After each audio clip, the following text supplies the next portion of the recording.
Welcome to CoreLogic's housing market update for February 2020. The rebound in Australian housing values continued into 2020, with CoreLogic's National Home Value Index up 0.9% over the first month of the year. The latest figures take the annual growth rate to 4.1%. That's the fastest rate of growth over a 12-month period since December 2017. Housing values were higher in January across every capital city and rest of state region, apart from regional South Australia, where values held firm over the month. Such a widespread rise in housing values shows the recovery trend is spreading away from Sydney and Melbourne to other areas of the country where housing is more affordable. Across the capital cities, Sydney and Melbourne continued as the leaders for capital gains after recording more substantial declines during the recent downturn. Values increased by 1.1% and 1.2% over the month respectively, while Hobart, up 0.9%, achieved a higher growth rate relative to most other regions. The remaining capital cities generally saw a mild rise in values over the month. Across the rest of state markets, the strongest conditions were recorded in regional Tasmania, with values were up 1.3% over the month, followed by regional Western Australia at 0.9%, and then regional Victoria and regional Queensland, both up 0.8%. Although there's an apparent recovery across all the capital city and rest of state regions of Australia, the speed of growth has lost some momentum over recent months. The National Dwelling Value Index slowed from a recent monthly peak of 1.7% in November down to 0.9% in January. Seasonal effects provide some explanation for the slowdown, with our seasonally adjusted index implying this time of the year shaves around 1 basis point of growth from the December reading and about 2 basis points off the January reading. Factoring in these seasonal effects still shows a reduction in the speed of growth across most markets, especially Sydney and Melbourne, where affordability constraints are once again becoming more pressing. As advertised stock levels rise over the early part of the year, we could see some further dampening of growth rates in these already unaffordable markets. Nationally, housing values have recovered by 6.7% since finding a floor in June last year. However, CoreLogic's national index remains 2.2% below the October 2017 peak. With housing values rising at the quarterly pace of 3.7%, we're likely to see a nominal recovery in the national home value measure within the next 2 or 3 months. 4 of Australia's 8 capital cities are already showing home values at new record highs. They're Brisbane, Adelaide, Hobart and Canberra. Sydney values need to recover by a further 5.4% before posting a nominal recovery, and Melbourne values need to see a further 1.2% lift. Perth and Darwin will take a much longer time to see values recover. Although the Perth market seems to be moving into a recovery phase now, housing values remain 21.3% below their 2014 peak, and Darwin values are 31.8% below their peak.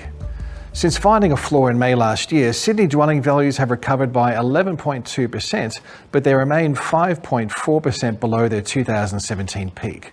The premium end of Sydney's housing market continues to be the main driver of higher values, with the top quartile of the market up 6.9% over the past 3 months and 10% higher over the year, while values across the lower quartile were 3.2% higher over the rolling quarter and are only 3.4% higher over the past year. With housing values rising so rapidly, affordability constraints are once again becoming pressing in the market. The median house value isn't far off $1 million, and the median unit value has reached $750,000.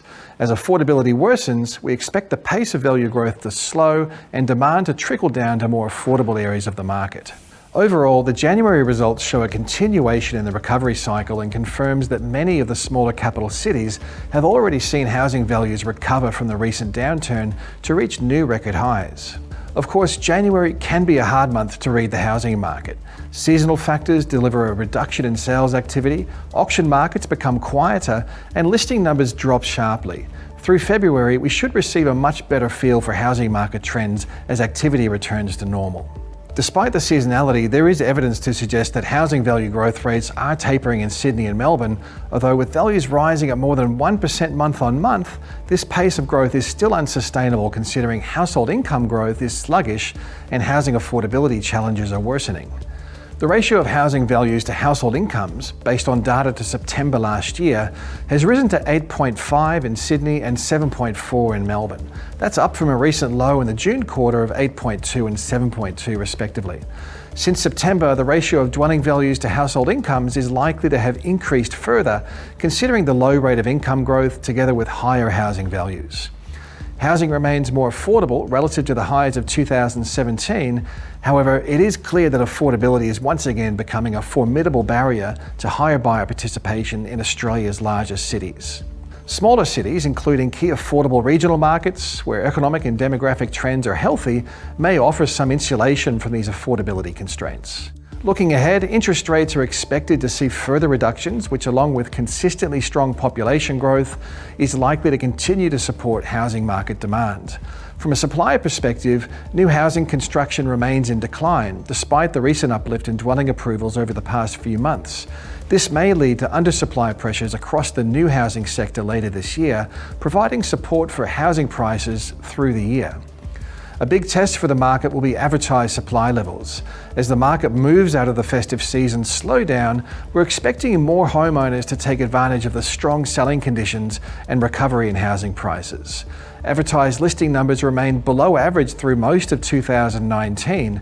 We're expecting the number of homes available for sale to also rise in 2020, which may result in a wider range of choice. The knock-on effect could dampen the sense of urgency to purchase housing and could mitigate some of the more rapid growth. If you're interested in staying in tune with the housing market trends and economic factors affecting the market, you can visit the research pages at www.corelogic.com.au.